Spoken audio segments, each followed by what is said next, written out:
The elevator doors slid open with a soft chime on the 40th floor of the Grandeur Hotel Seoul. Jae-won Kim stepped inside, his black suit perfectly tailored, his expression carved from stone. At 38, he commanded respect with a single glance. The kind of respect that came from power, from fear, from being the man who controlled half of Seoul's underground empire. He pressed the button for the penthouse. The doors began to close. Then a hand shot through the gap. The doors stuttered open again. A woman stepped in, pulling a small child behind her. Jae-won's finger hovered over the close button, his jaw tight with impatience. He didn't look up. He never looked at anyone anymore. Not really. The woman pressed the button for the 35th floor. The child, maybe 5 years old, clutched a stuffed rabbit and stared at him with wide, curious eyes. The elevator lurched upward. That's when Jae-won made the mistake of turning his head. His breath caught in his throat like a knife. Juliet. She stood there, her back pressed against the opposite wall, her dark skin glowing under the fluorescent lights. Her hair was shorter now, natural curls framing her face. She wore a simple navy dress, nothing like the elegant gowns she used to wear when she was his wife. Her eyes, those same deep brown eyes that once looked at him with love, now reflected only shock and something else. Terror. The child tugged on her mother's hand. Mommy, why did you stop breathing? Juliet's lips parted, but no sound came out. Jae-won's gaze dropped to the little girl. Round cheeks, curly black hair, and eyes. God, those eyes. Almond-shaped, dark, intense. His eyes. The elevator jolted violently. The lights flickered. Then everything stopped. They were trapped between floors 37 and 38, suspended in a metal box with nowhere to run. And the past Jae-won had spent 6 years burying was standing 3 feet away from him, breathing the same air. The child spoke first. Mommy, why did the elevator stop? Juliet pulled her daughter close, her voice shaking. It's okay, baby. It's just a little malfunction. They'll fix it soon. Jae-won pressed the emergency button. Once, twice, nothing. He grabbed his phone. No signal. Of course, the universe had a sick sense of humor. How old is she? The words left his mouth before he could stop them. Juliet's head snapped up. Don't. How old? That's none of your business, Jae-won. His name on her lips after 6 years felt like a punch to the gut. He stepped closer, his voice dropping to that dangerous tone that made grown men confess their sins. How old? The little girl looked between them, her rabbit drooping in her small hands. I'm 5 3/4. My birthday was in March. March. Jae-won's mind calculated backward, fast and brutal. 9 months before March. June. 6 years ago. June. That was when Juliet was 8 months pregnant. When he had signed the divorce papers. When he had watched her walk out of his life. Her hand on her swollen belly, tears streaming down her face. When he had believed she had betrayed him. His knees almost buckled. Her name is Sophie, Juliet said quietly, her voice thick with unshed tears. And she doesn't know who you are. So please, just stay on your side of the elevator. Sophie. He had wanted to name their daughter Sophie. They had talked about it late at night, her head on his chest, his hand on her belly, feeling the baby kick. They had laughed about whether she would have his stubbornness or her mother's kindness. Before we dive deeper, let us know in the comments where you're watching from.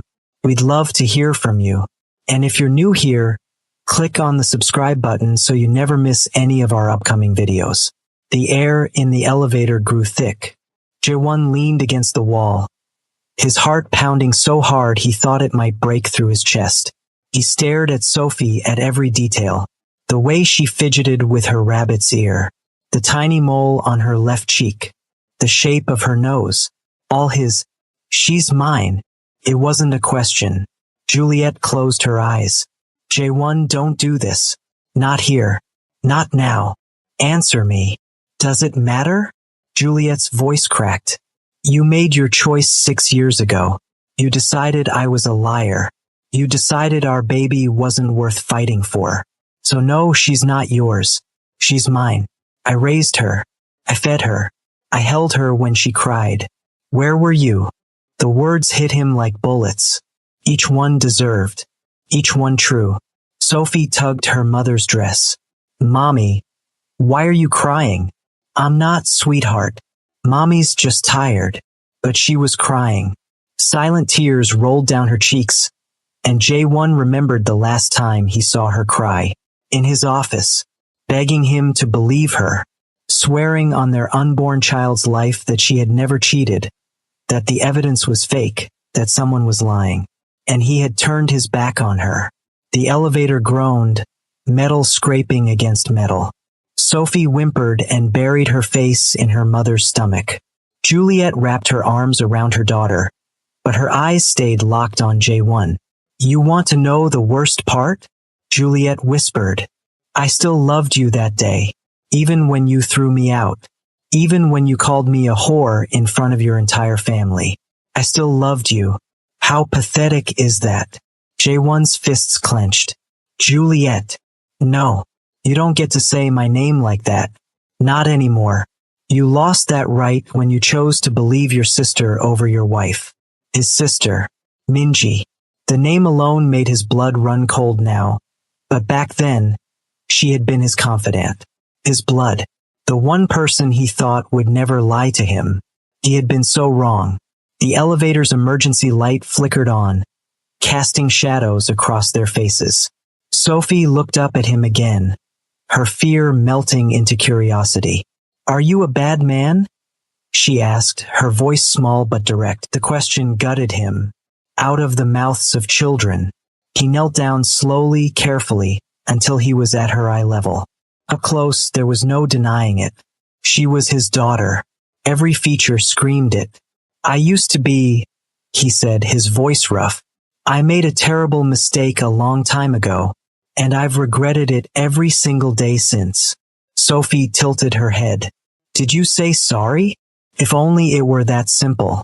If only a child's logic could fix what he had broken. Not yet, but I will. Sophie, come here. Juliet's voice was sharp, protective. She pulled her daughter away from him, creating distance in the small space. J1 stood, his legs unsteady. The elevator felt like it was closing in, the walls shrinking. He pressed the emergency button again. Harder this time. Still nothing. They were going to be stuck here. With the truth. With the past. With the daughter he didn't know existed until 3 minutes ago. Why didn't you tell me? His voice broke on the last word. Juliet laughed, but it was bitter and hollow. Tell you? I tried, J1. I called you 53 times in the week after you threw me out. 53. You blocked my number. I came to your office. Your security threw me out. I sent letters. You returned them unopened.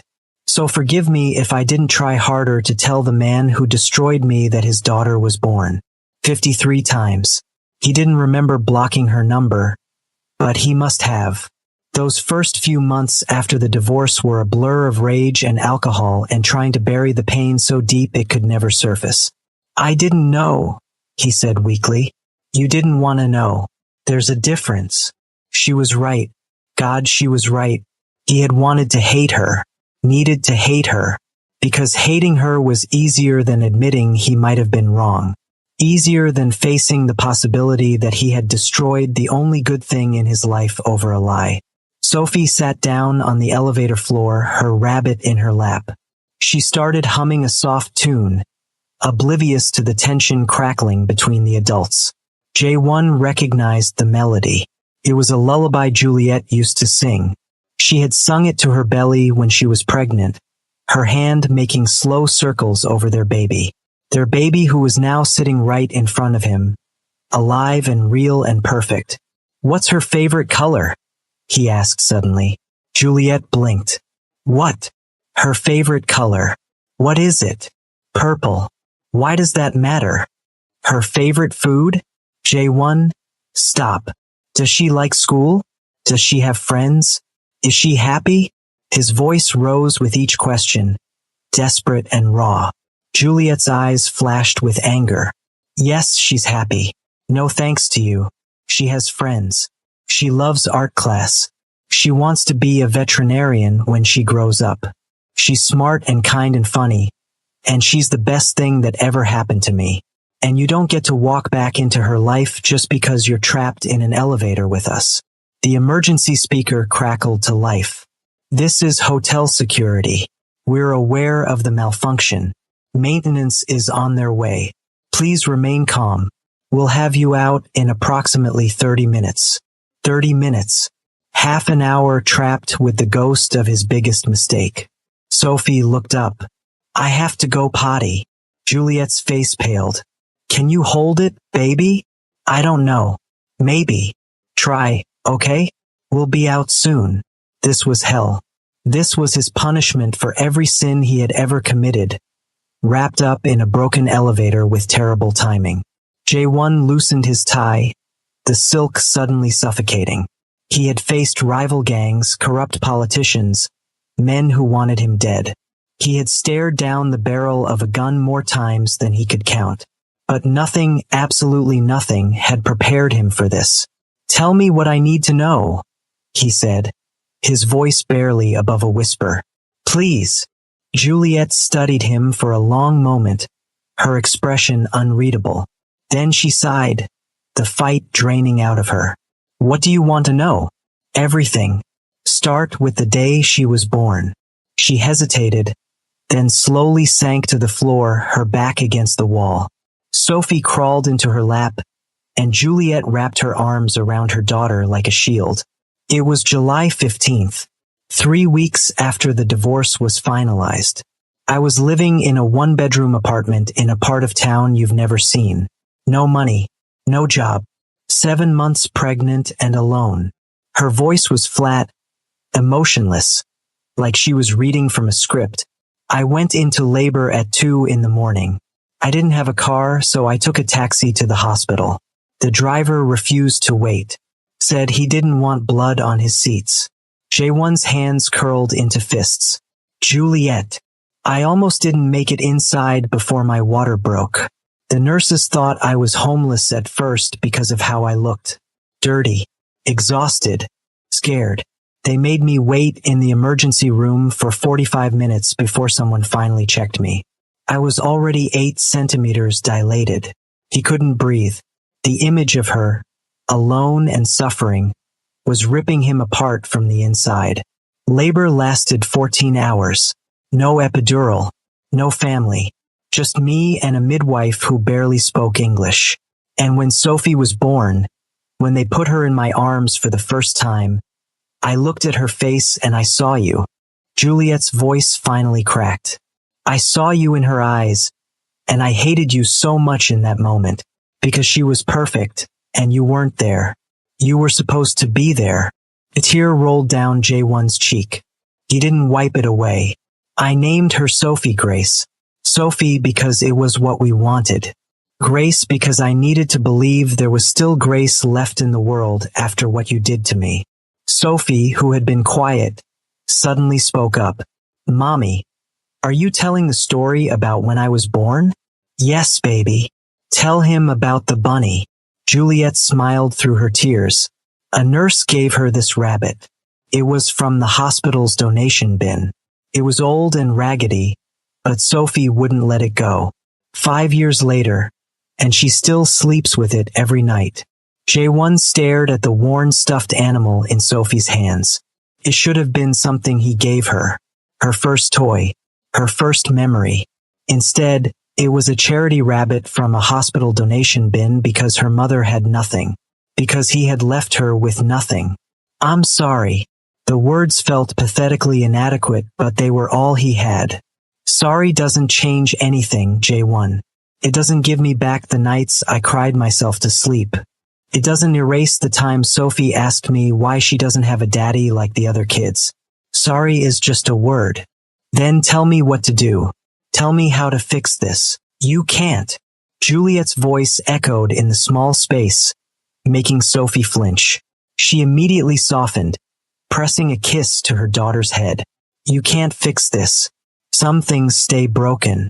The elevator shuddered again, and the lights went out completely. Sophie screamed.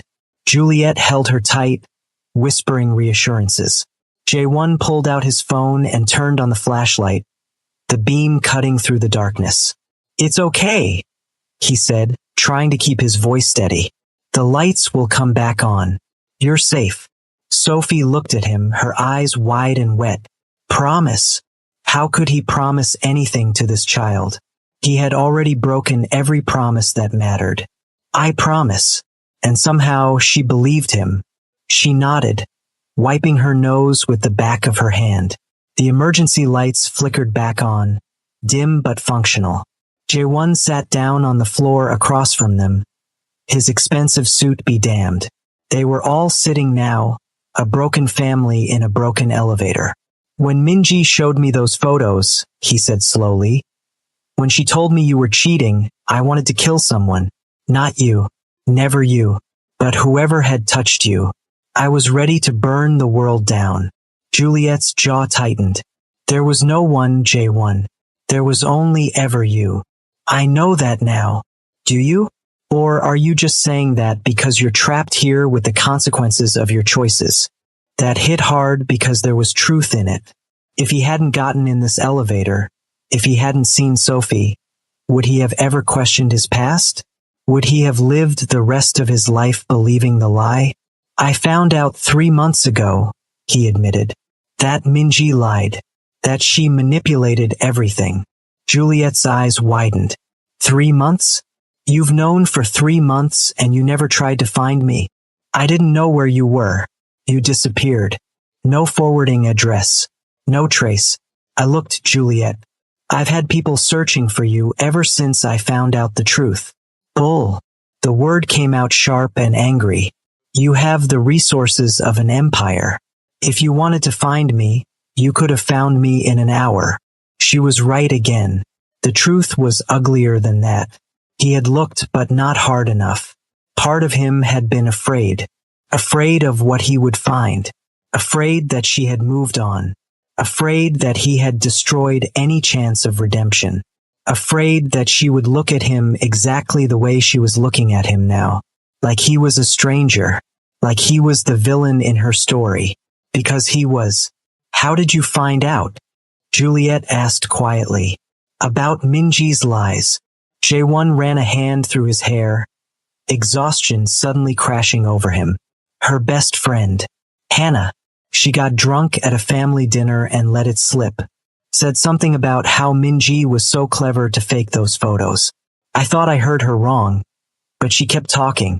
Said Minji hired someone to Photoshop you into compromising pictures. Paid off a doctor to create false medical records. Even had someone impersonate you on phone calls to make it look like you were having an affair. Juliet's hands trembled. Why? Why would she do that to me? I was never anything but kind to her. Because she wanted me to herself.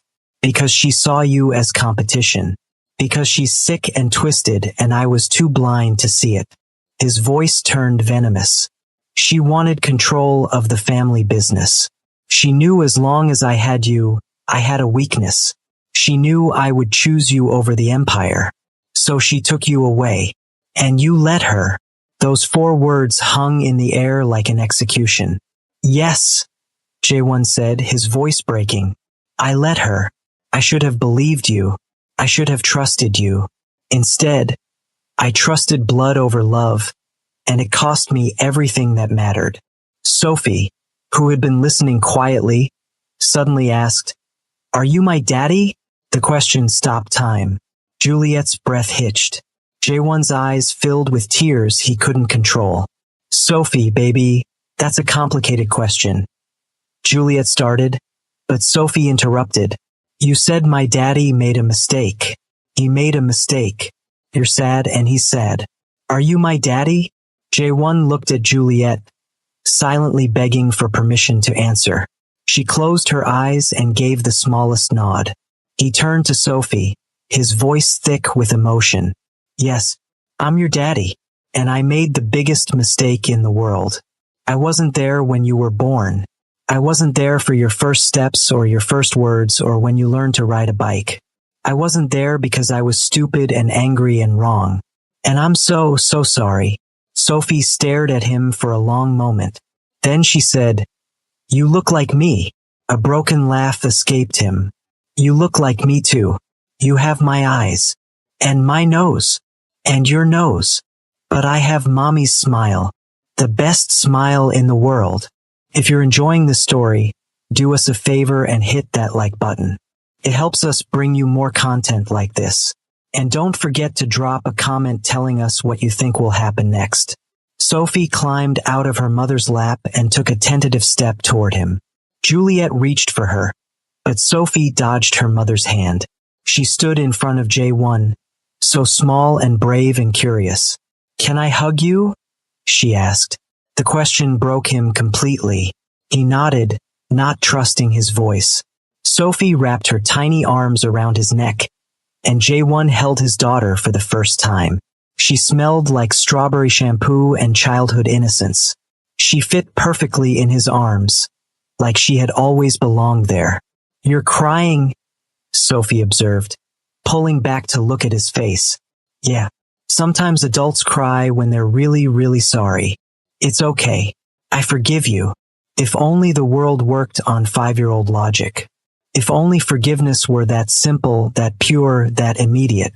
J1 looked over Sophie's head at Juliet, who was watching them with an expression he couldn't read. Pain, anger, maybe a sliver of something that looked like hope. The speaker crackled again. "We've almost got the elevator moving. Stand by." Their time was running out. Soon the doors would open, and this moment, this forced reckoning would end. Juliet would take Sophie and disappear again, and he would be left with the knowledge of what he had lost, unless he fought for it. "Come work for me," he said suddenly. Juliet's head snapped up. "What?" "You and Sophie. Move into one of my properties. I'll give you anything you need. Money, security. I'll set up a trust fund for Sophie. Private school. The best of everything. You think you can buy us?" Juliet's voice turned icy. "No. God, no. I just want to help. I want to be part of her life. Part of your life. I know I don't deserve it, but please, give me a chance to make this right." "Make it right?" "J1, you can't make this right. You can't throw money at 6 years of abandonment and call it fixed. Sophie doesn't need your money. She needs a father. The problem is, I don't know if you know how to be one." Her words cut deep, but they were fair. He had been a boss, a leader, a criminal. But a father? He had no idea how to do that. The elevator jerked and began moving upward. Slowly at first, then gaining speed. The 35th floor dinged. "This is us," Juliet said, standing and taking Sophie's hand. Panic seized J1's chest. "Wait, please, just give me your number. Or an address. Something. I can't lose you again." The doors slid open. Juliet stood in the threshold. Sophie pressed against her side. And for a moment, J1 thought she would just walk away. Let the doors close. Let him disappear from their lives as quickly as he had appeared. But she turned back. The Riverside Apartments. Building C. Apartment 312. She said it quickly, like if she hesitated, she would change her mind. "I work from home most days. Sophie goes to Sunshine Academy on weekdays. If you're serious about this, about being in her life, then prove it. But if you're going to hurt us again, if you're going to walk away when things get hard, then don't bother showing up at all. I won't hurt you again. I swear it. Your swears don't mean much to me anymore. J1, let your actions speak." She stepped off the elevator. Sophie waved at him, her bunny dangling from her other hand. "Bye, Daddy." The word hit him like a freight train. Daddy. He was somebody's daddy. The doors closed, and J1 collapsed against the wall, his legs finally giving out. He had gotten in this elevator as a man who had convinced himself he was fine, that he had moved on, that the past was the past. He was getting out of it destroyed. The elevator continued to the penthouse, but J1 couldn't remember why he had been going there in the first place. Nothing mattered except the bomb that had just gone off in his carefully constructed life. When the doors opened again, he stumbled out and pulled his phone from his pocket. His hands shook as he dialed a number he had hoped he would never have to call again. "Minji," he said when she answered, his voice deadly calm. "We need to talk. Now." He hung up before she could respond. Then he called his head of security. "Get me everything you can find on Juliet Harrison, where she's been for the last 6 years, what she does for work, her medical records, everything, and I want it in an hour." "Sir, is everything all right?" "No, nothing is all right. Just get me the information." He ended the call and stood in the empty penthouse suite he had rented for a business meeting that no longer mattered. Below him, Seoul spread out in a blanket of lights, millions of people living their lives, unaware that his had just imploded. He had a daughter. Her name was Sophie, and she had forgiven him before he had even finished apologizing. Jae-won walked to the window and pressed his palm against the cold glass. Somewhere out there, in a modest apartment building on the riverside, his ex-wife was putting their daughter to bed, reading her stories, kissing her forehead, doing all the things he should have been doing for the last 6 years. But that ended now. He wasn't going to be the absent father. He wasn't going to be the man who had thrown away his family. He was going to fix this even if it took the rest of his life. Even if Juliet never forgave him, Sophie deserved a father. And Minji deserved to pay for what she had done. The next morning, Jae-won stood in the conference room of his downtown office building, waiting. His sister arrived at exactly 9 o'clock, her designer heels clicking on the marble floor. She smiled when she saw him, that same smile that had fooled him for years. "Appa, you said it was urgent. What's wrong?" He didn't return the smile. "Sit down." Her expression faltered. "What's going on?" "Sit down." Minji sat, her hands folding primly in her lap. She was 34, beautiful, elegant. She had learned how to manipulate people from their father, who had been a master at it. But Jae-won had learned from the same teacher, and he was done being played. "I saw Juliet yesterday," he said, watching her face carefully. Minji's eyes widened slightly. "Juliet? Your ex-wife? Where?" "In an elevator. She had a little girl with her. 5 years old." The color drained from Minji's face. Oh, that's all you have to say? Oh, Appa, I don't know what you want me to say. I'm sorry you had to see her. That must have been awkward." "She's my daughter." Minji stood abruptly. "You don't know that. Juliet probably told you that to get money from you. She's manipulating you again. That's what she does. Sit down." His voice cracked like a whip, and Minji dropped back into her chair. "I'm not an idiot, Minji. I did the math. I looked at her face. She's mine. Which means everything you told me 6 years ago was a lie. I didn't lie. I showed you proof. The photos, the medical records, everything. Fake proof. Photoshopped pictures. Forged documents. You manipulated me into destroying my own family." Minji's jaw set stubbornly. "I protected you. Juliet wasn't good enough for you. She was going to make you soft. She was going to ruin everything we built. I did what I had to do to save you from yourself." "Save me?" Jae-won laughed, but there was no humor in it. "You destroyed me. You made me throw away the only person who ever actually loved me. For what? Control? Power? What was worth making me lose my daughter?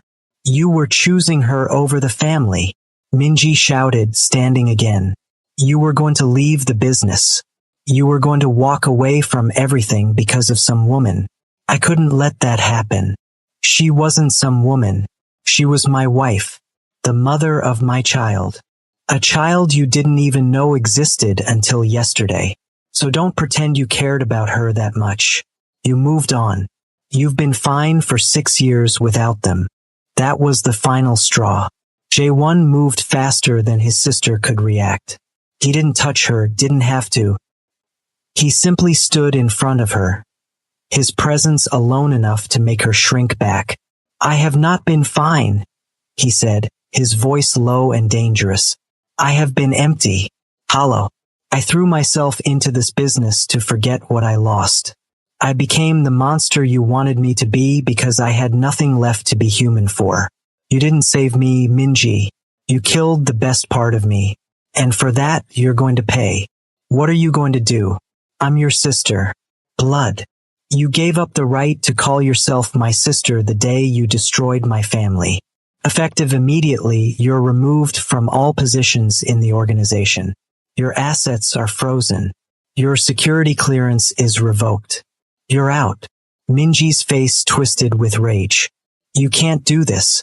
Father wouldn't have allowed it. Father is dead. I'm in charge now. And I'm done with you. You'll regret this. Without me, you're vulnerable. You need me. I need people I can trust. And that's not you. He walked to the door and opened it. 2 security guards stood waiting. Escort Ms. Kim out of the building. She's not to return. Minji stared at him, shock and fury warring on her face. Then she grabbed her purse and stormed toward the door. She stopped next to him, her voice dropping to a venomous whisper. You think Juliet will take you back? You think that little girl will ever really see you as her father? You're fooling yourself. You're still the man who threw them away. That doesn't change just because you found out the truth. Maybe not, Jae-won said quietly. But I'm going to spend the rest of my life trying to be better, which is more than you'll ever do. Minji left without another word. The door closed behind her, and Jae-won stood alone in the conference room, his heart pounding. One problem solved. Now came the harder part. That afternoon, Jae-won stood outside the Riverside apartments, staring up at Building C. It wasn't a bad place. Clean, modest, safe. But it was nothing compared to what he could provide. What he should have been providing all along. He climbed the stairs to the 3rd floor and found apartment 312. He raised his hand to knock, then hesitated. What if Juliet had changed her mind? What if she had only given him the address to be polite, but didn't actually want him showing up? He knocked anyway. Footsteps inside.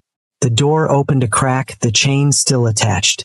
Juliet peered out, her eyes widening when she saw him. You actually came. You thought I wouldn't? I didn't know. She closed the door, and he heard the chain slide free. When it opened again, she stood there in jeans and a t-shirt, her hair pulled back in a ponytail. She looked younger like this, softer, more like the woman he had married. Can I come in? She stepped aside. The apartment was small but cozy. Toys scattered across the living room floor. A child's drawing taped to the refrigerator. The scent of something cooking in the kitchen. It was a home, a real home, something his penthouse had never been. Sophie ran out from a hallway, saw him, and stopped. Daddy, she said it so easily, like it was the most natural thing in the world, like he had been her daddy all along. She crashed into his legs, hugging him tight. Jae-won bent down and picked her up, holding her close. She was so light, so fragile, so perfect. I made you a picture, Sophie announced, wiggling to get down. She ran to the kitchen table and grabbed a piece of paper covered in crayon scribbles. It's us. See? That's me, that's Mommy, and that's you. 3 stick figures holding hands. A child's version of a family. It's beautiful, Jae-won said, his voice thick. You can keep it if you want. I want. Juliet watched from the doorway, her arms crossed. She didn't look angry, just cautious, guarded, waiting to see if he would prove her right or wrong. Sophie, go wash up for dinner, Juliet said gently. But I want to talk to Daddy. You can talk to him during dinner. Go wash your hands. Sophie ran off and Juliet turned to J1. You staying for dinner? If you'll let me. I'm making spaghetti. Nothing fancy. That's fine. They stood in awkward silence. 6 years of pain and hurt and unspoken words between them. Finally, Juliet sighed. Did you confront her? Your sister. This morning. She's out. Completely. How did she take it? About as well as you'd expect. She tried to justify it. Said she was protecting me. He shook his head. I can't believe I was so blind. You weren't blind. You were manipulated by someone you loved. There's a difference. Juliet moved to the stove and stirred the pot of sauce. But it doesn't change what happened. It doesn't undo the last 6 years. I know. I'm not asking you to forget. I'm just asking for a chance. To be in Sophie's life. To prove I can be the father she deserves. Juliet turned to look at him. And what about me, J1? You keep talking about being Sophie's father. But what about us? What about the fact that you broke me? That I spent months picking up the pieces of my life after you threw me away? I know I hurt you. Hurt me? You destroyed me. I was pregnant and alone and terrified. I had no money, no family, no one. Do you know what that's like? To be that alone? No, I don't. And I'm sorry. I will spend the rest of my life being sorry. Sorry doesn't pay rent, J1. Sorry doesn't put food on the table. Sorry doesn't hold your hand in the delivery room. Then tell me what to do. Tell me how to make this right. I'll do anything. Juliet's eyes filled with tears. There's nothing you can do. You can't go back in time and fix it. You can only move forward. And I don't know if I can move forward with you in my life. Because every time I look at you, I remember how much you hurt me, how you didn't believe me, how you chose everyone else over me. I was wrong. Being wrong doesn't make it hurt less. Sophie came running back in, her hands still dripping wet. Daddy, can you read me a story after dinner? J1 looked at Juliet, asking permission with his eyes. She hesitated, then nodded. Sure, sweetheart, he said. I'd love to. Dinner was strange, domestic, surreal. Sophie chattered the entire time, telling him about school, her friends, her favorite TV show. J1 listened to every word, memorizing the details. Juliet stayed quiet, watching them interact with an expression that was equal parts heartbroken and hopeful. When dinner was over and Sophie ran off to pick out a book, Juliet finally spoke. She likes you. I like her too. She's amazing. She is. Juliet stood and started clearing the dishes.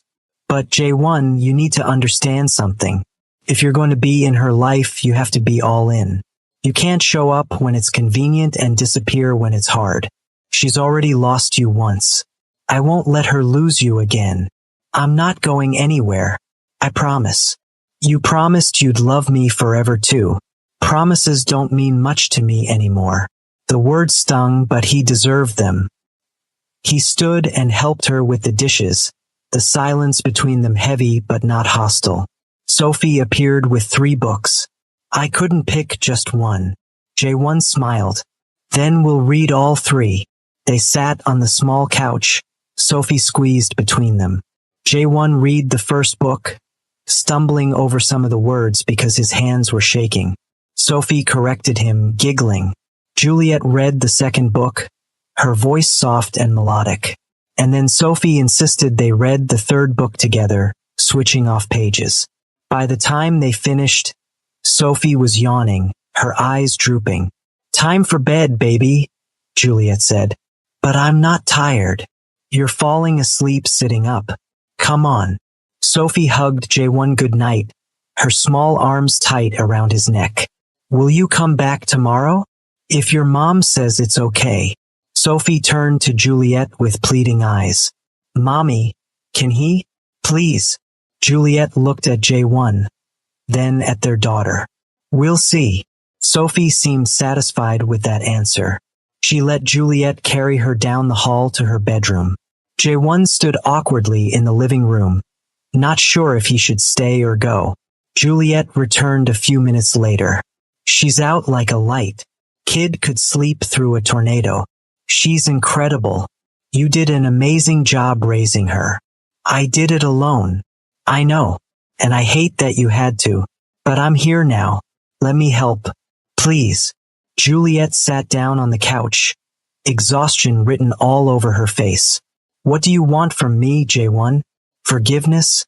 Permission to be a dad? Or do you want more than that? He sat down next to her, careful to leave space between them. I want all of it. I want to be Sophie's dad. I want to support you. And if I'm being honest, I want a second chance with you. I know I don't deserve it. I know I have no right to even ask. But I never stopped loving you, Juliet. Even when I hated you, I loved you. And finding out that I was wrong, that I threw away the best thing in my life for nothing, it's killing me. Juliet wiped at her eyes. You can't just walk back in and expect everything to go back to the way it was. I'm not the same person I was 6 years ago. And neither are you. I know. But maybe we can figure out who we are now. Together. I don't trust you. I'll earn it back. That could take years. I have years. Juliet stared at him for a long moment. Then she stood and walked to the door. You should go. It's late, and I have work in the morning. J1 stood, disappointment crushing his chest. But he had pushed enough for one day. He walked to the door, pausing in the threshold. Can I come back tomorrow? To see Sophie? Yeah. She'd like that. And you? Would you like that? Juliet's expression softened. Just a fraction. I don't know yet, but I'm willing to find out. It wasn't a yes, but it wasn't a no. And for now, that was enough. Before you go, make sure to hit that subscribe button if you haven't already. We've got more stories like this coming your way, and you won't want to miss them. Over the next 2 weeks, J1 showed up every single day. Sometimes he brought flowers for Juliet. Sometimes he brought toys for Sophie. Sometimes he just showed up empty-handed, ready to do whatever they needed.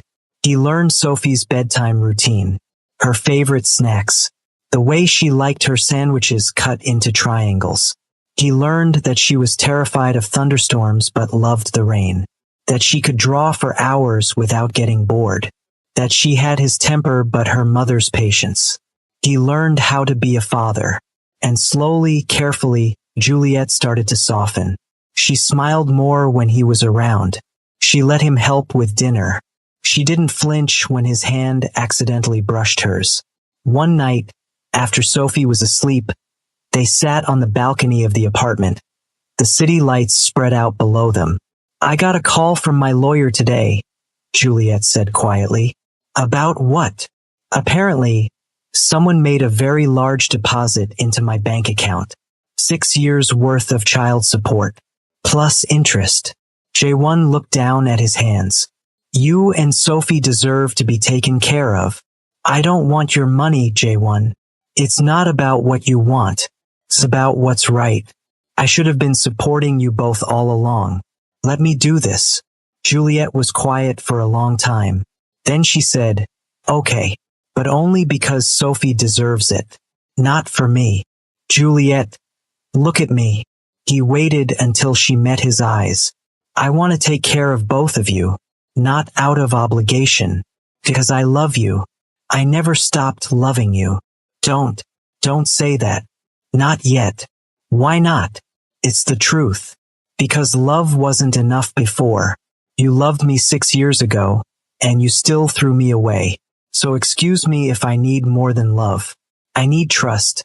I need consistency. I need proof that you won't destroy me again the next time someone tells you a lie. I will prove it. Every single day. For the rest of my life if I have to. Juliet stood, wrapping her arms around herself. I should get to bed. Early morning tomorrow. Wait. J1 stood too. Can I ask you something? Do you still love me? Even a little bit. Her eyes filled with tears. That's not fair. I need to know, because if there's even a chance, I'll fight for it. But if you're completely done with me, tell me now. I'll still be here for Sophie, but I'll stop hoping for more. I don't know what I feel anymore, J1. Part of me wants to hate you. Part of me wants to forgive you. And part of me is still in love with the man I married. But I don't know if that man even exists anymore. He does. I'm trying to be him again. The man you fell in love with. Before the business and the power and everything else corrupted me. It's late. You should go. He wanted to argue, to push, to make her admit what he saw in her eyes. But he had learned that Juliet needed time. So he nodded and left, but not before pressing a soft kiss to her forehead. She didn't pull away. A month passed. Then two. J1 became a fixture in their lives. He picked Sophie up from school. He attended parent-teacher conferences. He took her to the park and taught her how to ride a bike without training wheels. And with every day, the walls around Juliet's heart cracked a little more. Until one night, when he was leaving after putting Sophie to bed, she stopped him at the door. "Stay," she said quietly. "What?" "Stay. For a little while longer. We can talk. Or watch a movie. Or just sit. I don't want you to go yet." So he stayed. They sat on the couch, not touching but close enough that he could feel her warmth. They talked about everything and nothing. About Sophie's upcoming birthday. About the weather. About a funny thing that happened at work. And then, in the middle of a sentence, Juliet started crying. "Hey, what's wrong?" J1 turned to her, alarmed. "I'm tired," she sobbed. "I'm so tired of being angry at you. I'm tired of holding on to this hurt. I'm tired of pretending I don't want you here all the time. I'm tired of fighting how I feel." "Then stop. Stop fighting it. I'm scared. What if you hurt me again? What if I let you back in and you leave?" "I won't. I swear on Sophie's life I won't." "You can't promise that. Watch me." J1 took her face in his hands, his thumbs wiping away her tears. "I love you, Juliet Harrison. I have loved you since the day I met you. I will love you until the day I die. I was a fool to let you go. I was a coward to believe the worst of you. And I will spend the rest of my life making it up to you if you give me the chance. Please, give me another chance." Juliet closed her eyes, more tears spilling down her cheeks. "I'm scared. I know. I'm scared too. But we can be scared together."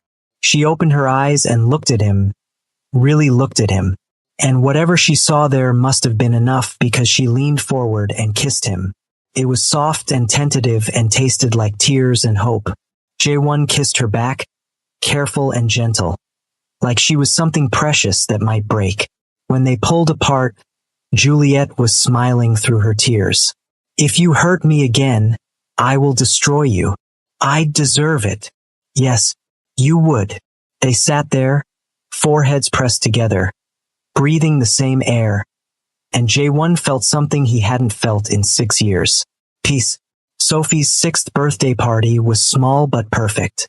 Just a few of her friends from school, held in the modest community center near their apartment. There were balloons and a homemade cake and way too much sugar. J1 showed up with a gift so large that Sophie screamed when she saw it. It was a custom playhouse, complete with working lights and a little mailbox and curtains in the windows. "J1, this is too much," Juliet protested, but she was smiling.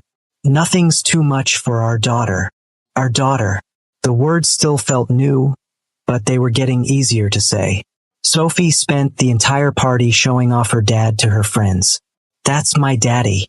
He's really tall and really strong, and he knows how to fight bad guys." J1 wasn't sure where she had gotten that last part, but he didn't correct her. When the party was over and the last guest had left, Sophie crashed on the couch, frosting smeared on her face and happiness radiating from every pore. "Best birthday ever," she mumbled before falling asleep. Juliet covered her with a blanket and then took J1's hand, leading him to the balcony. "Thank you," she said, "for all of this, for showing up, for trying. I should be thanking you, for giving me a second chance, for letting me be Sophie's dad." You're more than her dad now. Juliet smiled up at him. You're part of our family again. Does that mean you forgive me? She thought about it for a moment. I'm working on it. Forgiveness isn't something that happens all at once. It's something you choose every day.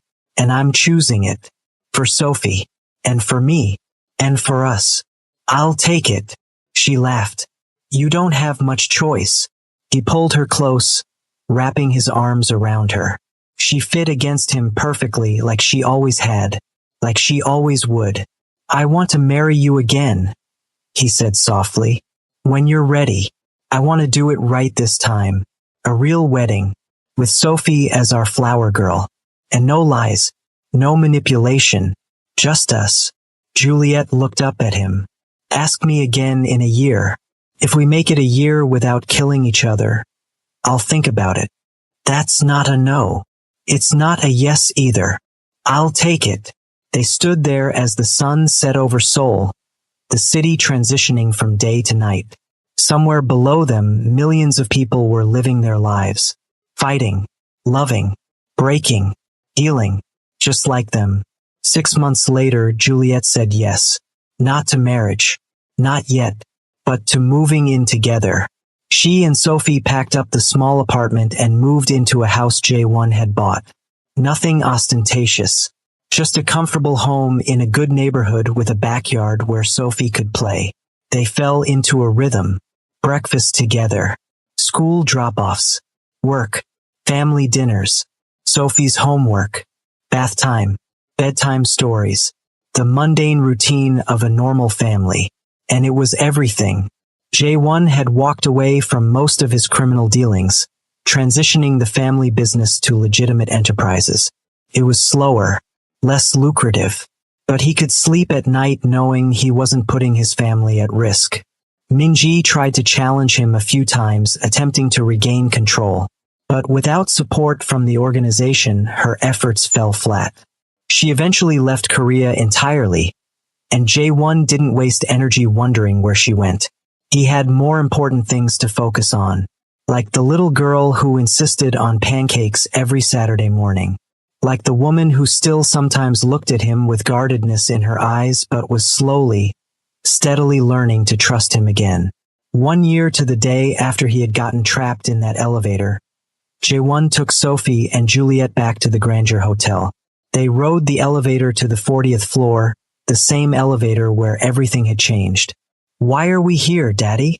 Sophie asked, clutching her now very worn rabbit. Because this is where I got the greatest gift of my life, he said. I found out I had a daughter, and I got a second chance with your mom. Juliet smiled at him, her eyes soft. You're so dramatic. I learned from the best. When they reached the 40th floor, Jae-won got down on one knee. Sophie gasped. Juliet's hand flew to her mouth. It's been a year, he said, pulling out a small velvet box. You said to ask you again in a year, so I'm asking. Juliet, will you marry me? Again? For real this time? Sophie started jumping up and down. Say yes, Mommy. Say yes. Juliet looked at him, tears streaming down her face. You're really doing this in an elevator? It felt appropriate. She laughed and cried at the same time. You're insane. Is that a yes? Yes. Yes, you stubborn, dramatic, wonderful man. Yes. He slipped the ring on her finger and stood, pulling her into a kiss. Sophie squealed and hugged both their legs, the three of them a tangled mess of limbs and love and laughter. The elevator doors opened, and an elderly couple waited to get on. They took one look at the scene and smiled, stepping aside. Congratulations, the woman said warmly. Thank you, Jae-won replied, grinning like an idiot. They exited the elevator, a family now. Whole, healed, not perfect but real. As they walked through the hotel lobby, Sophie skipped ahead, her rabbit bouncing with each step. Juliet threaded her fingers through Jae-won's, squeezing gently. Are you happy? She asked. Happier than I deserve to be. Good, because you're stuck with us now. Best trap I've ever been in. If you made it this far, thank you for watching. We hope you loved the story as much as we loved sharing it. Don't forget to hit that like button, drop a comment about your favorite part, and subscribe so you never miss another story. Have you ever had to forgive someone who deeply hurt you? Let us know in the comments. And remember, sometimes the biggest lies create the opportunity for the greatest truths. See you in the next story. 6 years after a lie destroyed his marriage, a Korean mafia boss found himself trapped in an elevator with his ex-wife and the daughter he never knew existed. By the time the doors opened, his carefully constructed life had crumbled. But from the ruins, something better emerged. Not perfect redemption, because some scars never fully heal, but second chances, hard-won forgiveness, and the kind of love that survives even the worst betrayals. Because some lies destroy empires, but the truth can rebuild families.